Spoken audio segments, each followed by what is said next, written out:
So hello everyone, I hope आपके tax का exam blockbuster गया होगा। Word to word, number to number same questions आए थे महाभारत से और स्टडी मटेरियल से। तो भाइयों और बहनों, आप लोगों में बहुत सारे बच्चों ने बहुत सुंदर सुंदर मैसेज लिख करके भेजा है। अब सबका मैसेज का स्क्रीनशॉट लगाना तो पॉसिबल नहीं है, बट थैंक्स आप सभी को दिल से। आइए इस पेपर को सॉल्व करते हैं, ओवरव्यू करते हैं और एनालाइज करते हैं। देखिए भाइयों और बहनों, पहला क्वेश्चन था mention the heads of income. आपको हेड्स बताना था। आइए देखते हैं कि आपने क्या किया है क्या नहीं किया है। Income from sale of house property, बाबू ये कैपिटल गेन में जाएगा, ठीक है। कमेंट करके बताना आपने सही किया कि गलत किया। Salary receive from form by partner, not taxable. Comment करके बताइएगा आपने कितने मार्क्स का पेपर अटेंड किया। Monthly pension receive by retired person, देखिए monthly pension receive by retired person अगर गवर्नमेंट इंप्लॉय होता है तो सैलरी में चला जाता है, और अगर प्राइवेट इंप्लॉय होता है तो वो अदर सोर्स में चला जाता है। तो अगर कोई बच्चा सैलरी या अदर सोर्स जो भी लिखा है ना, you will get the marks, ठीक है। Either you can write salary और you can write other source. अच्छा, इसका देखिए, इसका स्टेटस होगा एसोसिएशन ऑफ पर्सन और बॉडी ऑफ इंडिविजुअल कह सकते हो। और रामकृष्ण मिशन का भी सेम, एसोसिएशन ऑफ पर्सन और बॉडी ऑफ इंडिविजुअल, ठीक है बाबू। अब आइए देखिए, हाउस पर रेसिडेंशियल स्टेटस का सम्स था। अगर आपका सही होगा तो इसमें आपको फिर भी 3 से 4 मार्क्स ही मिलेगा, और गलत होने से इसमें 1 मार्क्स मिल भी सकता है, नहीं भी मिल सकता, क्योंकि इसमें स्टेट मार्किंग हम लोग एक्सपेक्ट नहीं करते। उसके बाद टैक्स प्लानिंग थ्योरी है, बहुत सेम क्वेश्चन है भाई जो मैंने सजेशन दिए थे उससे।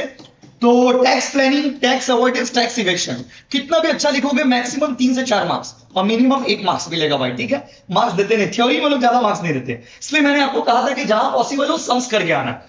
डिविडेंड रिसीव, अच्छा तो इसका identification, dividend receive from a company whose entire income is agriculture income. तो ये बाबू क्या है, ये एग्रीकल्चर इनकम नहीं है, not agriculture income. Profit earn from sale of agriculture land, ये भी एग्रीकल्चर इनकम नहीं है। Interest on capital receive by partner from a firm whose entire income constitute agriculture income, ये भी एग्रीकल्चर इनकम नहीं है। Rent receive from a land situated in India which is used for agriculture purpose by the tenant, ये agriculture income है।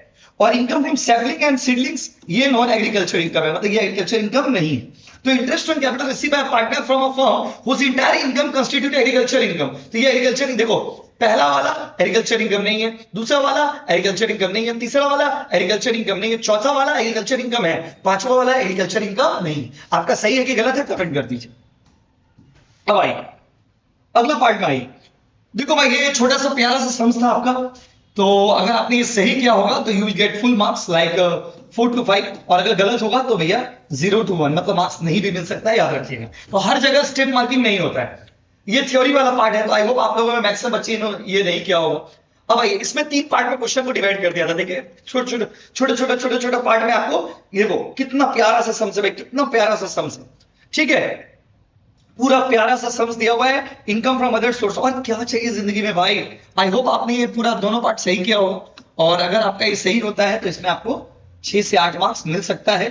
थोड़ा बहुत गलती भी होगा तो 2-3 मार्क्स चला जाएगा, क्योंकि आई होप आप लोग ये वाला बनाए होंगे सही। अब आइए 8 में आइए। देखो पार्ट पार्ट में बहुत सारा सम्स, मजाक में बहुत सारा ब्रेक कर करके दे दिया था। 5 मार्क्स का अलग, 3 मार्क्स में अलग, 2 मार्क्स में अलग, देख रहे हो ना। तो ये पूरा सैलरी चैप्टर जिन्होंने किया है आप लोग गेनर हो, क्योंकि देखो सैलरी तो पूरा पेपर भर भर के दिया है भाई। तो इसमें जितना पार्ट आपका सही होगा उस हिसाब से आपको मार्क्स मिलेगा, ठीक है। तो यहाँ पे स्टेप मार्किंग हो जाएगा, तो पूरा सही होगा तो 8 से 9 मार्क्स मिल सकता है। स्टेप मार्किंग में जाओ तो 2 से 3 मार्क्स यहाँ पे मिल सकते हैं, अगर आपने ये सम्स किया है तो। वाह भाई, पूरा सेम क्वेश्चन, पूरा सेम क्वेश्चन बाबा, पूरा सेम क्वेश्चन देख लीजिएगा पीडीएफ में, ये दोनों मैंने दिया था भाई। तो इसमें भी पार्ट पार्ट में ब्रेक कर दिया, देखिए 4-3-3, ठीक है ना। 4+3, 4+3 मतलब 7 उसमें है और 3 इसमें है, ठीक है ना, याद रखिएगा।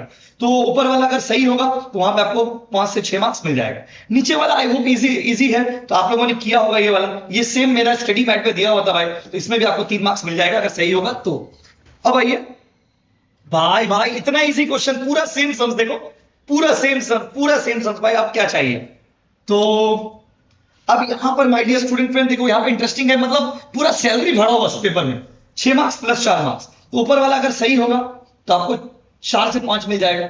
नीचे वाला में स्टेप मार्किंग नहीं है, सही या गलत, ठीक है, याद रखिएगा, या तो 3 या तो 0, ठीक है। चलो नेक्स्ट में आते हैं।